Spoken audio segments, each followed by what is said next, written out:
Thanks for staying with us, and a special welcome to you on the internet at CVM.tv.com. Senior detectives interrogated 9 persons they say are from West Kingston addresses who were picked up in East Kirkland Heights, St. Andrew this morning.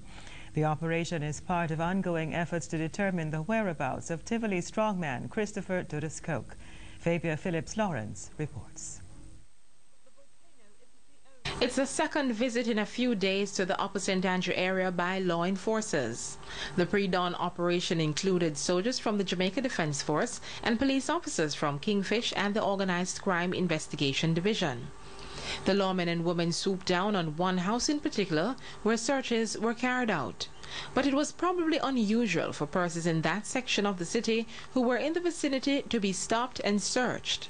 They complied. But for the house in question, passports, cameras, cellular phones, laptops, and several documents were found. Documents which will be scrutinized by investigators. The passports and gadgets belonged to the persons who were detained, we were told. Of interest was a barrel now being used as a garbage bin with a Tivoli Gardens address well pronounced. Marijuana was also uprooted from the property, which was searched thoroughly. At the end of the operation, 9 persons were picked up, 2 of whom the police say work closely with Christopher Coke. They are to be interrogated by senior detectives. Fabia Phillips-Lawrence, CVM News. Meanwhile, the police high command says yet more guns have been found in West Kingston as the major operation by the security forces continues. It's being reported that 3 additional firearms, all handguns, were recovered as the security forces continue their search of the area.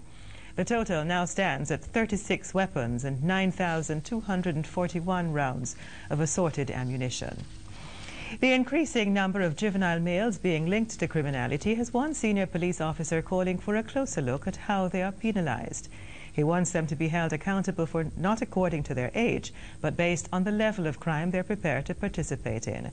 More from Kirkland Brown. The instructions are specific: handle with care. However, the content therein, a Ruger 9mm pistol, is used with no care for life. And in this case, the purported handler was a 16-year-old youth. The police say the teen was sporting the weapon containing a magazine with 6 rounds of 9mm cartridges in his waistband in the McCookspen community.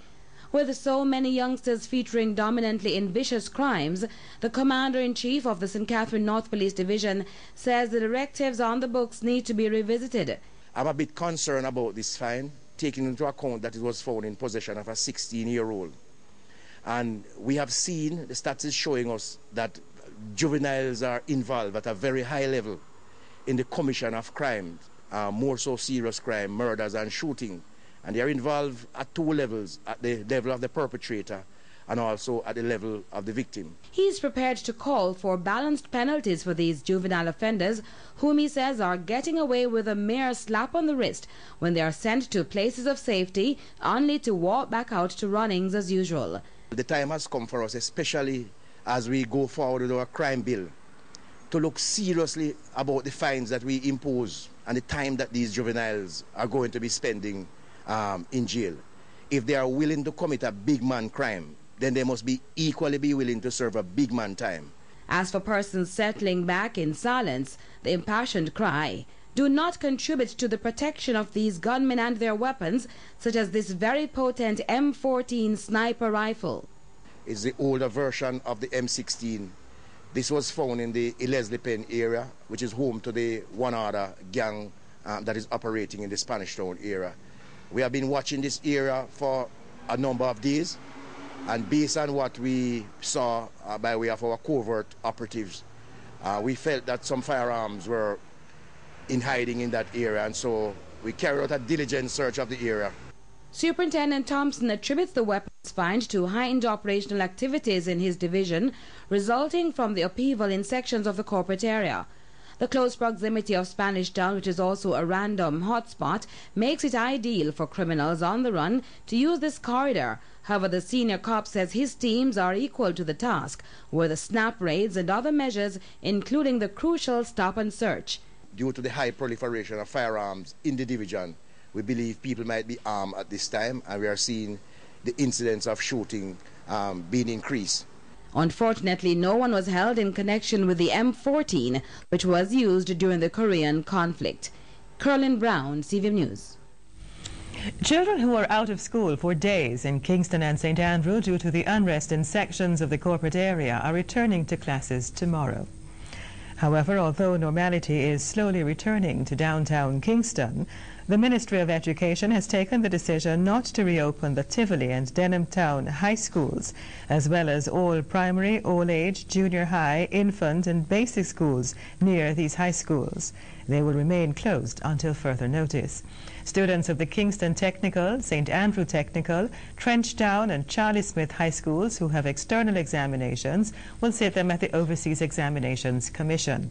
Tivoli High School students will go to St. Hugh's High School, while those from Denham Town and Kingston High will go to the Woolmer's Boys and Girls Schools.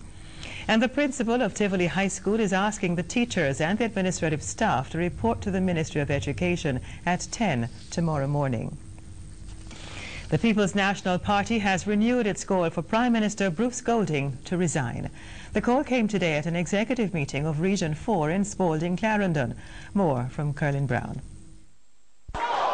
Above chants of Bruce must go, opposition Senator Katie Knight said it is incomprehensible that the Member of Parliament has not visited his constituency to offer support in light of the death and turmoil.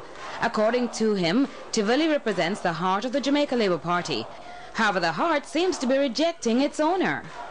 If the heart of JLP territory, yes, the heart is saying they don't want their MP, who is the Prime Minister, them done with him. What must the rest of Jamaica say?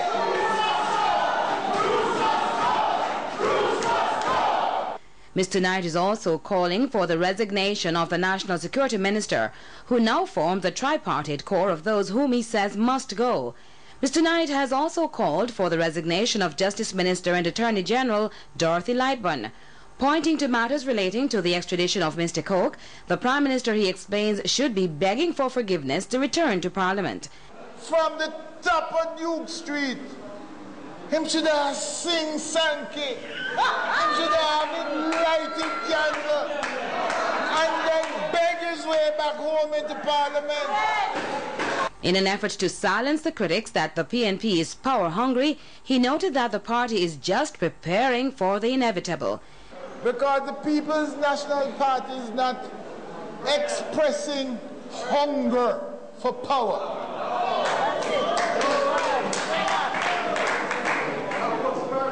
We are preparing ourselves for the inevitable. Because this government cannot survive.